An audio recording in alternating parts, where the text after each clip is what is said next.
DCGB Ngunyan, anainot pirming nanginginutan. Always number one. Always number one. DCGB 729 kHz. Enot sa Bareta, enot sa Gabos. Ang DCGB, miyembro kan KBP, kapisanan ng mga broadcaster ng Pilipinas, ang oras niya to, mga tugang alas 12:02. Ipinipresentar kan Radyo DCGB ang kabilugan kan mga baratang kinalap kan pinagsarong puwersa kan News Center asin Mega Force Patrol. DCGB Bareta alas 12. DCGB Bareta alas 12. Mga pinakahuling pangyayari sa Kabikulan, sa nasyon asin ibang parte kan Kanaban. Ibabareta ng Ngunyan. DCGB Bareta alas 12. Ngunyan ang sa inyong tagapagbareta. Diyos maray nood to sa Indogabos, mga tugang ngunyan na aldaw ni Miyerkules, Mayo 7, 2025. Ini ang bareta alas 12. Asin kami po ang sa indong mga tagapagbareta. Ako po si Gina Ritterly. Ako man po si Bert Nunez. Headlines asin darakulang mga bareta sa lado lokal. LCWD natauan ng excavation permit kan DPWH. 61 exhibitors mapartisipar sa Orgulyo kan Bicol Trade Fair kang DTI. Comelec Daraga handang-handa na sa 2025 midterm elections. Dagdag na oportunidad sa trabaho pig ofrecer kan Peso Tabako. Sa lado nasyonal, PBBM pipaimbestigaran ang pigsasabing substandard na bollard na ibinugtak sa naiyawan sa irarom kan Duterte administration. PBBM pipahidali sa LWUA ang investigasyon sa Prime Water. Kidnapping slay ni Anson K. posibleng may koneksyon sa espionage. Comelec pinaliwanag ang enrollment period para sa online voting and counting system. Bareta sa ibang nasyon, Israel may mas pinakusog ang airstrike sa Yemen. Sa lado ng sports, Mikey Cuangco pig-designar bilang chairman ng Coordination Commission para sa 2032 Olympic Games.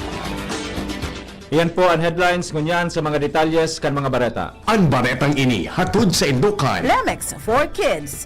Mommies, agapan agad ang ubo at plemang nakabara. Pambatang lagundi. Plemex! Natawan na kan Department of Public Works and Highways o DPWH 2nd Engineering Office nin excavation permit ang Legazpi City Water District o LCWD tanganing matakudan na nin supply nin tubig ang dialysis center kan Segundo Distrito Harani sa Bicol Skin Clinic. Ini ang kumpirmasyon kan ahensya sa follow-up kan DCGB News bilang preparasyon sa nakatalaan ng pag-turnover kan nasabing dialysis center sa gobyerno probinsyal kan Albay ngunyan na simana. Napag-araman na maarabot naman ang mga dialysis machines na gagamiton digdi. Sigun sa Maintenance Division kan DPWH 2nd District Engineering Office, napigtatrabaho na kan LCWD and Water System sa edipisyo matapos matawan nin permiso. Enot nang sinabi kan Albay Provincial Health Office na supply nin tubig ang nakakaulang sa pagbukas kan dialysis center. Sa oras na mabuksan ang operation kay ni, magiging dakulang tabang ini kan mga ospital sa probinsya sa pag-akomodar sa nagdadakol na numero nin pigda-dialysis na pasyente sa bilog na probinsya. Ang baretang ini hatod sa Indukan. Artisan Joint Supplement. Bumabagal ang galaw dahil sa joint pain at arthritis. Mon Artisan. Mapartisipar ang 61 exhibitors gikan sa anong na probinsya kan Bicol Region sa ika-28 taon asin ika-32 na edisyon kang Orgulyo kan Bicol o OKB Trade Fair kang Department of Trade and Industry o DTI Bicol. Ang aktibidad na katalaan nagigibuhon sa Shangri-La Plaza sa Mandaluyong City, Metro Manila sa Mayo 15 hasta 18. Ibibida digdi kan mga micro, small and medium enterprises o MSMEs ang maiba-ibang produkto na pamoso sa rehiyon aron kang Pili-based delicacies asin ang world-class abaca crafts, processed foods, fashion items asin wellness products. Ang Orgulyo kan Bicol, formal nang bubukasan alas 3 ng hapon, Mayo 15, sa Grand Atrium kan Shangri-La Plaza Mall. Pig-inganyar kan DTI Bicol ang mga Bicolanong nasa Metro Manila asin iba pang namamanwaan na magbakal kan mga produktong lokal na gibo sa Kabikulan. Ang baretang ini hatod sa Indukan. Plemex. Pag may ubo o hika, Plemex agad. Basta lagundi, Plemex! Mas papakusugo ni Councilor JP Lee kan Legazpi City ang mga programa para sa edukasyon, barangay empowerment, asin livelihood. Sigun kay Lee bilang presenting committee chairman on education, haros gabos ng barangay kan Legazpi nabugtakan in integrated schools na may katuyuhan na mas maging accessible ang pag-eskwela maski sa hararayong barangay.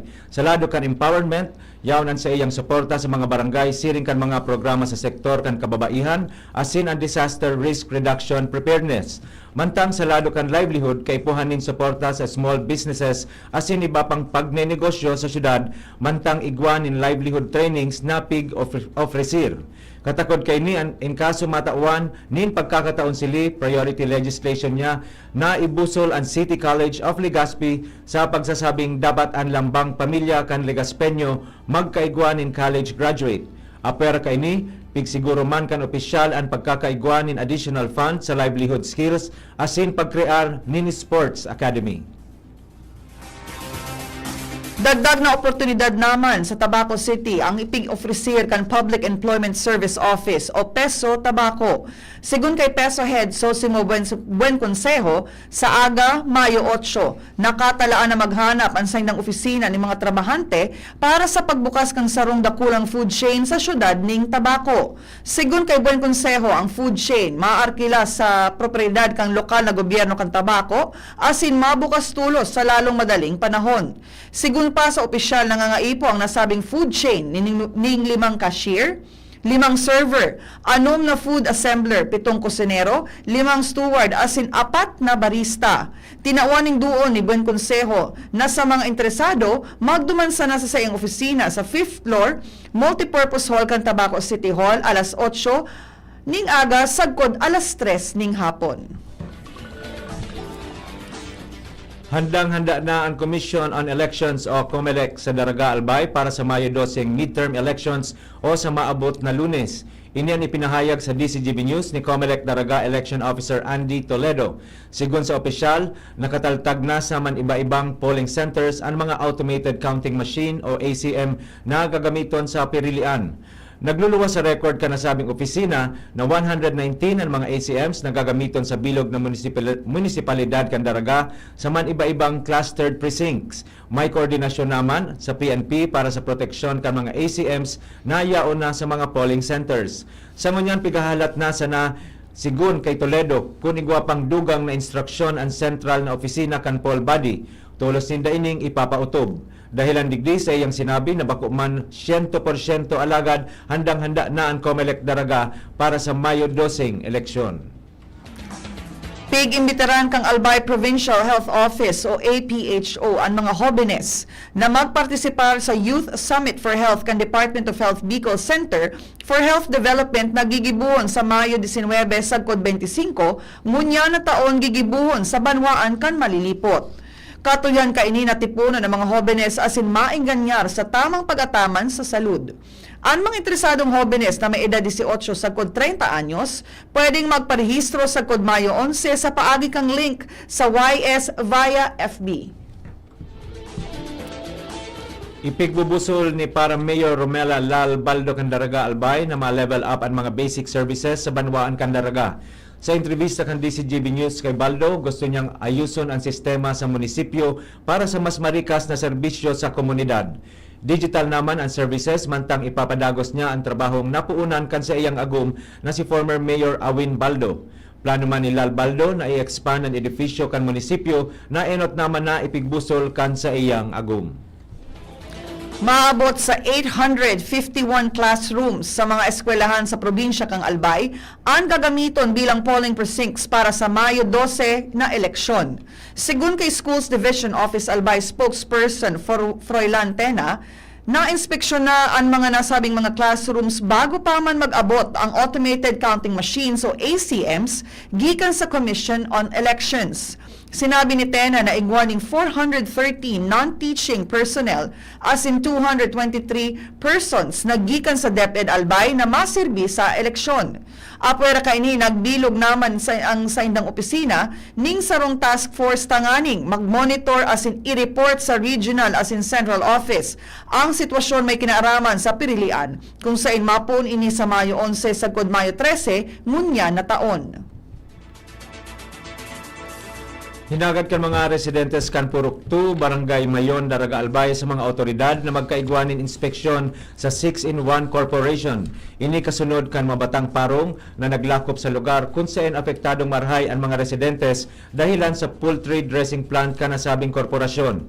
Sigun kay Barangay Captain Joel Landelar, dakol ng reklamo ang nakaabot sa iyang opisina dahilan sa mabatang parong na pwedeng magkausan in respiratory discomfort as in irritation sa mga apektadong residentes. Bawal na muna magpaara mag-leave ang mga kapulisan lalo na ngunya na paparani na ang 2025 midterm elections. Sa entrevista kan DCGB News kay Daraga Municipal Police Station Chief of Police, Police Colonel Edgar Azotea, kinakaipuhan na visible as insufisyente ang bilog kan pulisya. Paliwanag ni Azotea na igwanin mandato na ibinabasa sa inda na sagkod matapos ang eleksyon, bawal na muna mag-leave ang PNP personnel. Mientras na may exemption digi, iyon may mga aatendera na pagdangog sa korte, asin may mga helang na kinakaipuhan in medical na atensyon. Mga tugang yan po ang enot na parte kan sa tuyang Bareta alas 12 sa Bareta Nyato sa Lado Nasyonal asin iba pa pagkatapos kaini. Pre, makinig ka muna. Payong kaibigan lang ha.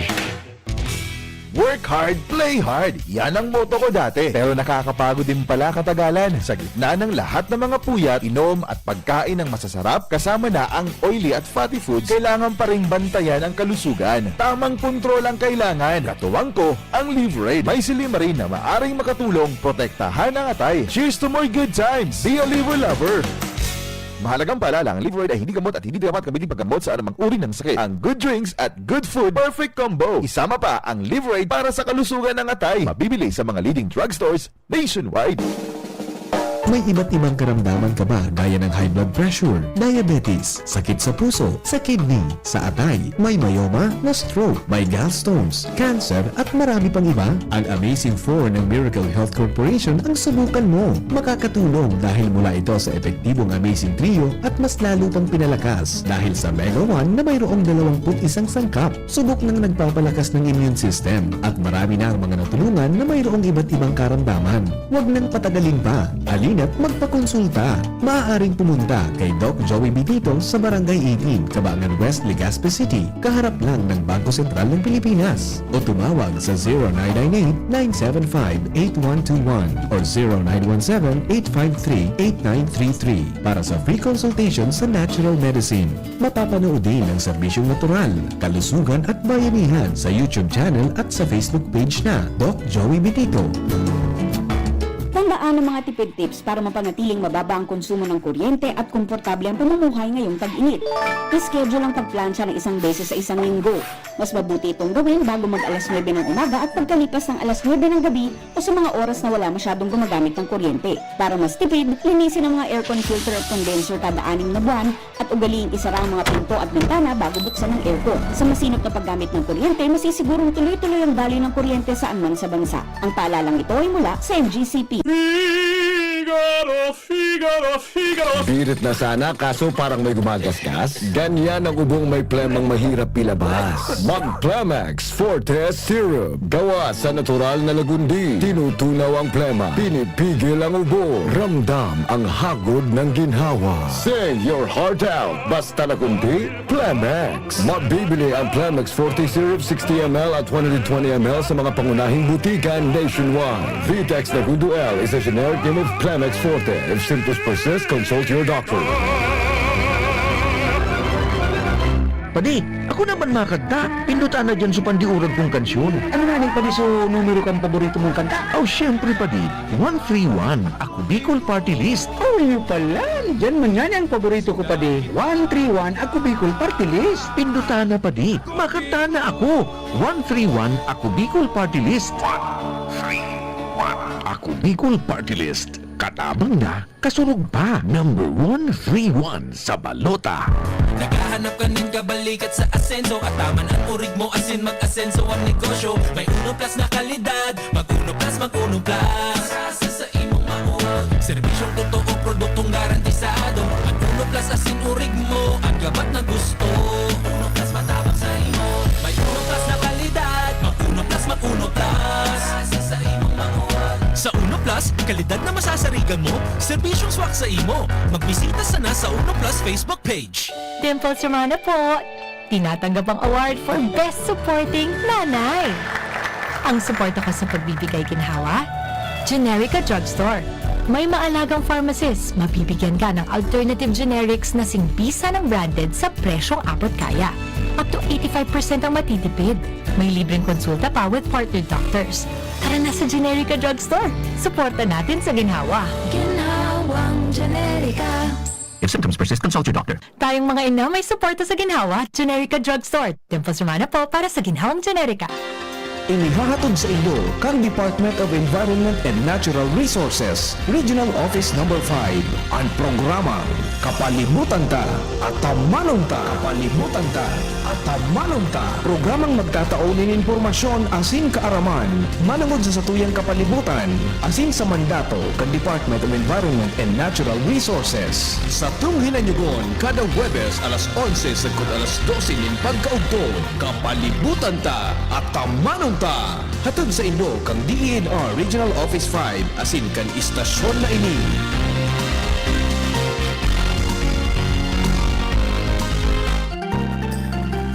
Come to Metro where you will find everything you need. So keep this in mind. Shop at the store or shop online. It's all here at Metro.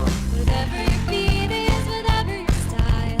Come with the family and have a great time. We make life easy and we make life better here at Metro. Me and you at Metro. Balik po kita mga tugang sa Bareta alas 12 para sa mga detalyas ng mga Bareta sa lado nasyonal asin iba pa. Iimbestigaran kan gobyerno ang mga depektibong bollard na ibinugtak sa Ninoy Aquino International Airport o NAIA Terminal 1 na naging dahilan kan makagirabong aksidente kan Domingo, Mayo 4. Sinabi ni Palace Press Officer Attorney Claire Castro na ang mga depektibong bollard na na-install ka ito pang panahon ni Transportation Secretary Arthur Tugade sa irarom kan Duterte administration kaya pipaimbestigaran na ini base sa direktiba ni President Ferdinand Marcos Jr. Aramon sa investigasyon kung paano ang naging pagbakal pati na ang specifications kan GMA bollard na dapat kuta na nagsirbing proteksyon.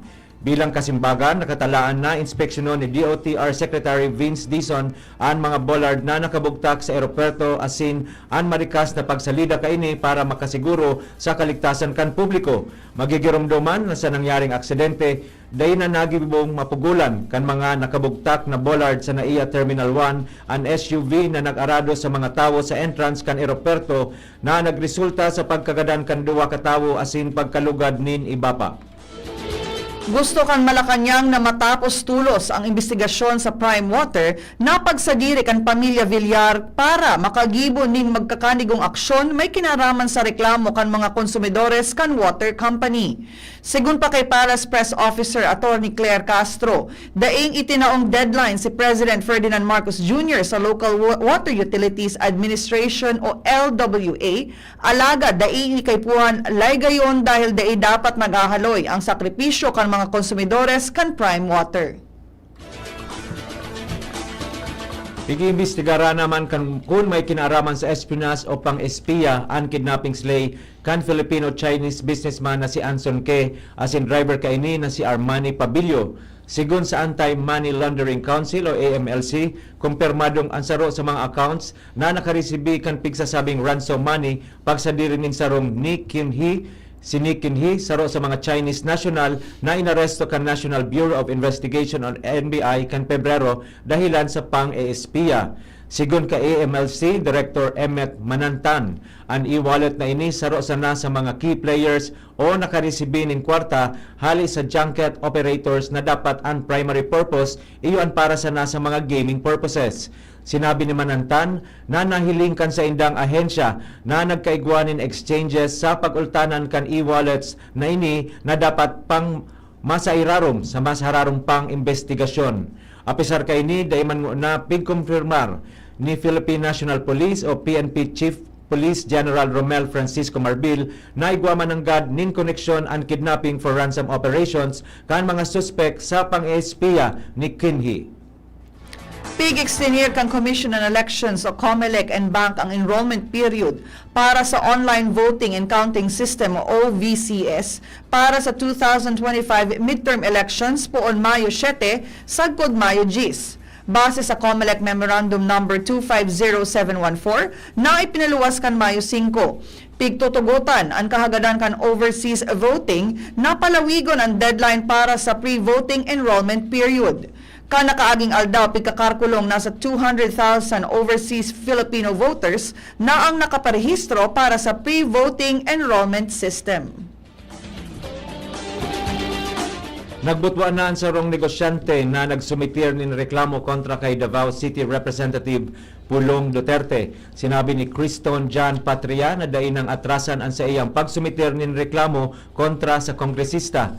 Maski na nahahadit sa iyang kaligtasan, nagkusog buot na siya dahil naghahanap siya ng hustisya.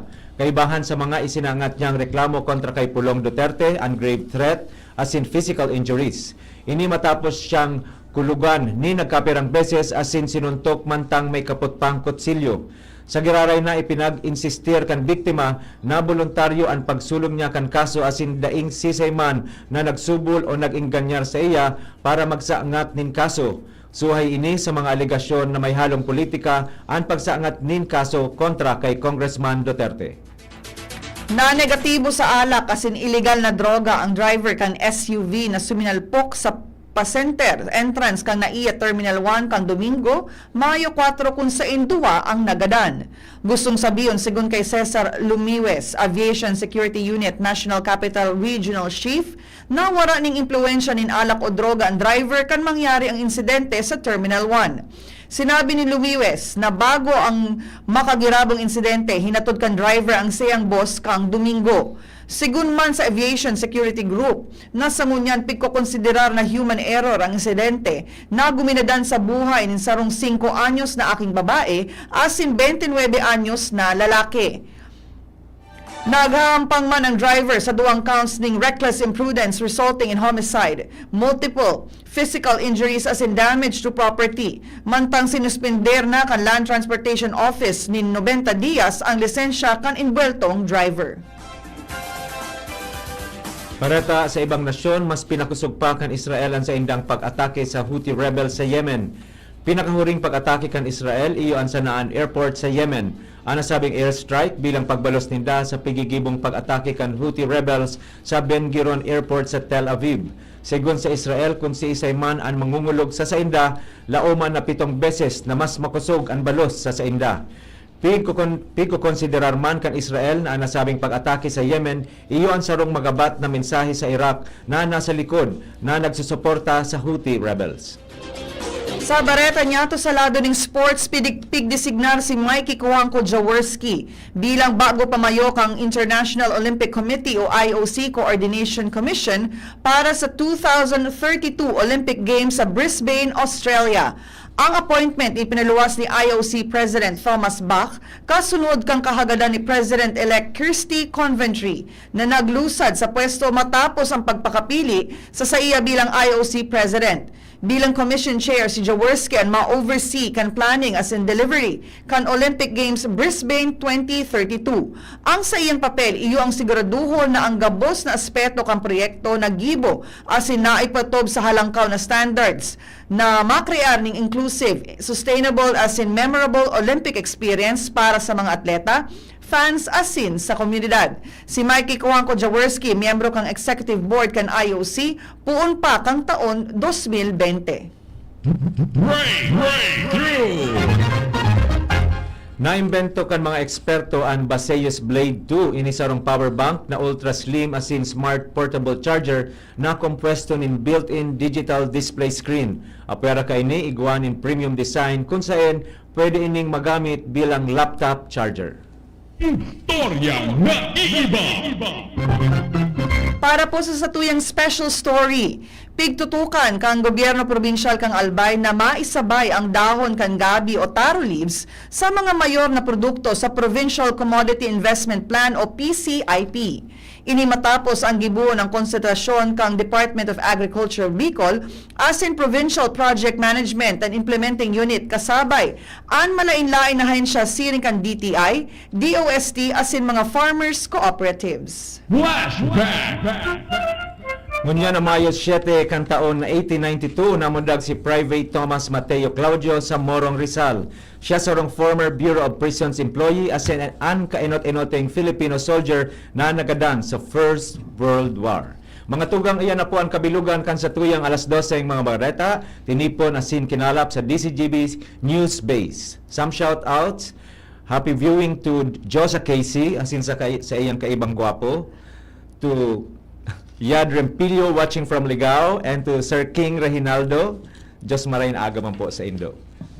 Sa pangaran kan mga nagsurat kan bareta, na pinamamayuhan kan sa tuyang News Manager and News Director Sir Mar de la Cruz, kay base na Miss Jenny Machi Balyaran, sa lado technical, kay bata dyan si Sir Ronald Baldo, asin si Mr. Jerome Nico Martinez, ang sa tuyang IT, social media writers Miss Shara Maileron, asin Mr. Jimos Barrios. Sa ngaran po kan bilog na tropa kan Megaforce Patrol, asin sa pangaran kan mga nag-aantabay sa DCGB News Facebook page, DCGB YouTube channel, DCGB Live app, asin sa 729 kHz sa pihitan kan sa indong mga radyo, kami po ang naging sa indong mga tagapagbareta. Ako po si Gina Ritterly. Ako man po si Bert Nunez. Abangan po ang masunod na programa, Iskaramusa with Miss Angel Mustasa. Always number 1. Always DCGB. Bareta alas 12 with Bert. And Gina. Thank you for watching. Happy lunchtime. God bless everyone. Sa indong nadangog, ang mga dalakulang bareta, unyan aldaw, ang tabayan ng giraray sa aga, ang sarupang edisyon, kan DCGB,